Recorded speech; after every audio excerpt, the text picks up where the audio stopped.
Unsaon pagpadagan sa bunga sa kalabasa. May adlaw mga kabukid, atong December mga kabukid, gitagaan ko ni Licobnes og similya.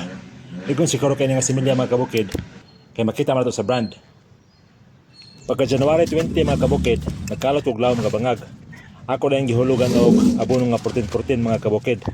Pagkahuman og lunod sa abono mga kabukid, ako na pong ibutangan og tambok nga yuta. Ako na yung gihulugan og liso sa kalbasa mga kabukid. Duha ka liso mga kabukid. Ako na yung itabunan og humok nga yuta. Pagka January 31 mga kabukid, igawas na ang iyang duha ka dahon. O makita ko na to mga kabukid ang duha ka kotilidon.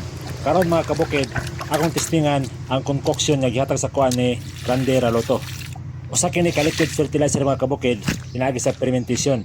Pagkapanindot ni mga kabukid sa pagturok sa tanom o sa iyang gamot, tungod kay nagdevelop ni siya og growth hormone. O daghan pa mga benepisyo mga kabukid. Nakabisita na po ko mga kabukid sa February 23 o nidako na ang tanom. Nakanuna na po ko mga kabukid nga ako na pong utruhan og concoction. Ako na pong gidrenchingan mga kabukid. Pindot kay ang resulta sa tanom mga kabukid. Ang main ingredient sa concoction mga kabukid, molasses. Kung gusto pa mo mangutana kung yun sa paghimo, bisita lang sa Grande Raloto sa Kulambugan, Department of Agriculture. Naligo pagayo ang tanom mga kabukid. Kaning concoction mga kabukid, pwede mahimong pesticide, depende sa ingredients. Nakabisita na po ko mga kabukid, April 5. O nakita na ako mga kabukid nga taas na kayang iyahang galay. Nakita na ko na napoy bulak. O na napoy mga ito mga kabukid. Ang kalabasa mga kabukid, duha ka klase ang bulak. Mao ni siya ang babae nga bulak. O kani siya, mao siya ang lalaki. Wala ito sila mga kabukid. Dire na area mga kabukid, nakita na ko nga kulang kay ang mga buyog nga mo'y mahimong natural pollinator. Ang mahimo ani mga kabukid, atong tabangan ang kalabasa nga makapadevelop siya og bunga.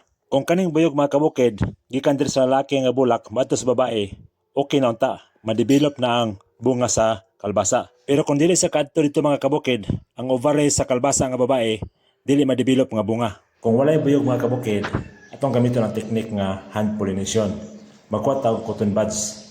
Dayon, atong ibutang ang tumoy sa cotton buds dito sa stamen o antler dito sa bulak sa kalabasa ang lalaki. Kaya nadi ang pollen mga kabukid. Kanang pollen, muna siya ang powdery substance. Kanang namilit karo sa cotton buds. Muna siya ang reproductive cell o plant sperm aning lalaki nga bulak sa kalabasa. Pagkahuman og kolekta sa pollen mga kabukid, aton siya dadon dito sa bulak nga babae sa kalabasa. Ug atong ihaplas sa stigma. Kaning stigma mga kabukid, mo niya reproductive organ sa babae nga bulak sa kalbasa. Sticky na siya mga kabukid. Kung mahaplas diya ang pollen, mupilit ang pollen mga kabukid. Bisag kaisa lang mabutangan og pollen ang stigma mga kabukid, satisfied na siya. E nang itoy sa kalbasa mga kabukid, ma-fertilize ug mahimong successful nga bunga. Kung buhaton na to ang hand pollination mga kabukid, kinahanglan nga wala pa kasubang adlaw. Kaya kung makasubang na mga kabukid, ang bulak sa babae, mo close na siya, dili na siya moabre. Akong gitistingan mga kabukid. Gikuha na ko ang bulak nga nagkiyom sa stigma. Nila akong ibutangan og pollen. Pagkatulog ka adlaw mga kabukid, ang itoy sa kalbasa namatay. Ako na pong gyutro mga kabukid. Gikuha na ko ang petal sa babae, then japlas sa lalaki. Ang resulta, namatay gyapon mga kabukid. Para successful ang pollination mga kabukid, dili ginatokhaw ng petals. Pagkahuman sa hand pollination mga kabukid, maghihap tag 40 ka adlaw ug ma-harvest na nato dayon ang kalbasa. Daghang salamat sa pagtanaw ug hinaot ka nakahatag ni dugang pagtulunan sa adlaw niyong panginabuhi. Bye-bye.